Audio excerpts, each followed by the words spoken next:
Hey, what's up? Welcome to another episode of skinsgolf.tv. I'm Spencer Tarring. And I'm Rob Turvey from the Ledbetter Golf Academy here in Bali. What are we going to be doing today, Rob? Okay, so basically we're going to be looking at 6-foot putts and a couple of drills to try and get our club path and our club face sorted. Practice putting like a pro. Practice putting like a pro. Let's do this. Okay, you ready? Yep. All right, let's go. Okay, so where do we start, Rob? Okay, so first thing that we got to do is we've got to set up our area, Spencer. So basically today what we've got is we've set ourselves out 6 feet away from the hole. We've got a couple of alignment sticks, a few tees, and some golf balls. So this is basically going to help us. How are those tees set up? Give us a quick introduction of them. So basically to set these tees up, we've created like a corridor for our putting. The way that we've measured this out is I've basically put the putter down and added the width of one ball. Yep. And that's the first corridor. And we've made a second corridor, which is about the width of 2 putter widths wide. Okay. Now that we've got that, we can take it away and we're just left with the tees. So basically from here, we've got our area already set up. Now, just out of curiosity, what do you think the percentage of putts from 6 feet are, at the tour level? I don't know. I don't think they miss any. They actually do.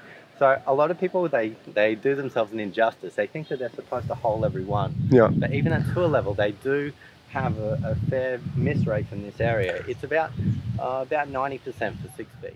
Okay, so me getting angry at not hitting every single putt is not realistic. Yeah. No. Okay, so basically from here, what we're going to do is now we're going to talk about how this is going to help us with our putting.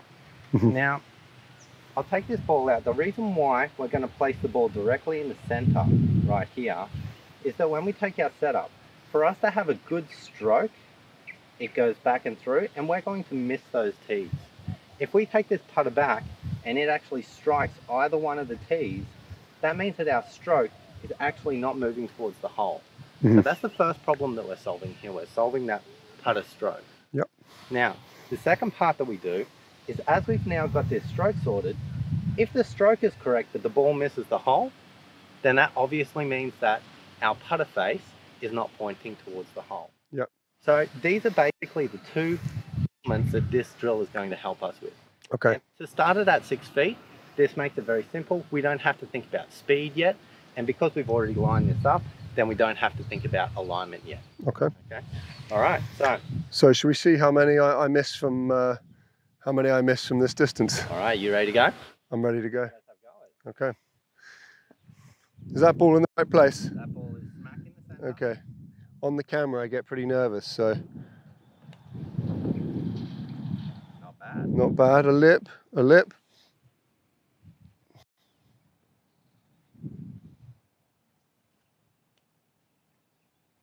Okay, that's one. Just take that out. Just gives me the optimum chance of getting the ball in the hole.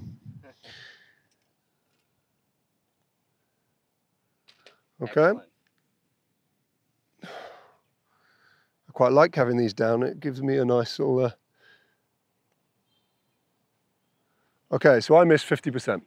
Missed 50%. One was pretty close though, so I would say that was. But that's not a bad rate for somebody who's playing off of a single figure handicap. You could probably get yourself, a little bit better. You can build that up to about 75%, 80%. Yeah. But don't stress too much. The more that you practice, obviously, you're all about building awareness here. Okay, so let's talk through this practice. How am I going to improve that with this setup? What's the drill? So basically by doing this, what it means is that you're getting the skill set, you're building the skill set to be able to make sure that your putter path, the swing path of your putter is always correct, and that the club face is always correct. And once you start to dial that in and you start to get competent at this action, then that means that you're going to be able to hit the ball exactly where you want to. Now, once you've done this stage, then the next step is obviously now reading the breaks and then judging how much power that you need. Okay, so in this scenario, this is the first step towards being able to gauge. And you can do that at 3 feet and at 6 feet. And you can probably even get back to 9 feet as well. And then you're going to start to feel that your putting is improving.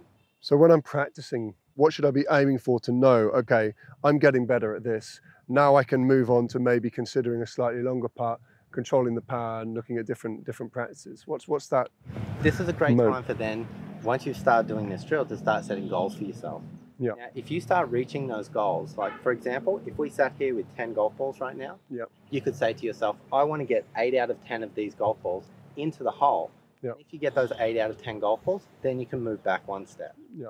And then that basically gives you the ability to say, okay, I'm confident in this action enough, and then to move backwards. Yeah. Now, once you've done that on one day, of course, you need to make sure that you're consistent over different days as well. So next time that you come out, you should always be keeping a record of what scores you had and what goals that you had, so that in the future you can refer back to that, and then you can start to see, okay, I'm actually making improvements, or I'm not getting better on this one, or something like that. We talked about that the other day, didn't we? We talked about how people count the number of putts they do on a round, maybe with their golf app they're using, but they don't necessarily count the length of the putts. And you had an interesting tip for me on keeping that stat. What was that about? Absolutely. Now, one of the stats that I really think is really helpful for this, it's basically keeping track of the length of putts that you hole during a round of golf. And if you can keep the track of the length of putts that you have during a round of golf, that's basically telling us, okay, if that length over 18 holes is short, something like, let's say 18 meters, that means that every hole you're only holing one putt that's about 1 meter. Mm-hmm. Now, you'd have to look at that depending on how many greens in regulation you hit, because you might be hitting 18 greens in regulation, and then your first putt's quite long, so it's not justified to be able to hold that every single time. But it's a good balance of how you're doing it. It's a great way to see that you're actually holding some decent size. So what would be a good number for an amateur golfer to have on that length of putts hits? I think this is an interesting question, because I think it does depend on every single individual. Yeah. But what I think is, everybody should first get out there and they should do a round where they create that number first. And once they do that, then they can make that as their benchmark. Yeah, Once they that's make interesting. that as their benchmark, then they can then build on that benchmark and look at trying to improve that number. Yeah, so it makes golf a game of relative. You're only playing and improving against yourself, Exactly. aren't you? Yeah. You're measuring it. You're measuring your progress. Okay. Do you want to run us through the drill again? Show Okay. us the putting, showing how it should be done.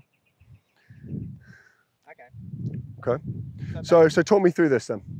So basically, remember that the purpose of this exercise here is Yep. for us to be working on our swing path first, priority Yep. number one, and then club face second. Yep. So if we've got our setup done correctly,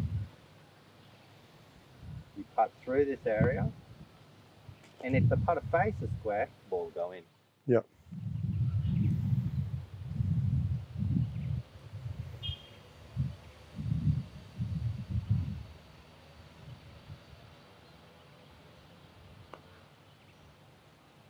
Now, if my putter path was able to get through those tees, Yeah. and I missed the hole, obviously that just means my club face was a little bit off. Okay. So then you know what you're doing wrong. So this know basically helps you to work out which part of your swing you need to Absolutely. focus on. So Okay. now I can start to really focus. Okay, well, if that becomes a habit, and I always miss the hole on the same side, Yeah. then I know that becomes my issue, and that's the thing that I have to solve. Okay. Great. So You want to have another try at this one too? yeah, I'll Set yourself I'll a work goal. it out. I'll set myself a goal. How many balls have I got to get in? Now, if I was out on a round, if I missed one of these putts, I would probably be quite annoyed at myself. Oh, you'd be furious. Yeah, this is the first thing I've got to stop being, is furious at myself. And I also putt differently to Rob. You notice I have my left hand down. I don't know why I've adopted this style of putting, but it seems to help me get the ball in. And I can just have to excuse my bad back. I'm struggling to bend over as well. I'm like a 70-year-old, 38-year-old man. Okay, doing well, doing well. Can I get all four in? Can it be done?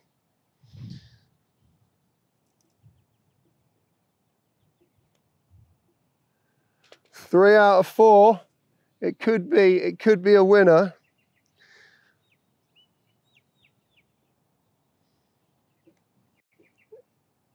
And there it is, 100%. In one take, get in there. Social distancing, mate. That's awesome. Nice. Okay. So what you can see there is basically, everyone, when Spencer's doing this drill, he's really working hard on making sure that his club path is going through the right line, but as well, he's controlling his club face. Now, I think that if you do this drill, you can actually use it in different ways as well. For example, if you choose to use a breaking putt, then what you can actually do is you can set the tees up towards your starting direction, and then that way you can learn how to read putts a little bit better as well. And then this will also play on the distance that you hit the putt as well. So you're also going to have to look at other factors. But for this putt, we're primarily looking at the putter path and the club face of the path. Okay? Great. Thank you very much. Thanks for another amazing lesson, Rob. I mean, I feel like I'm ready to go shoot par. Well, let's go.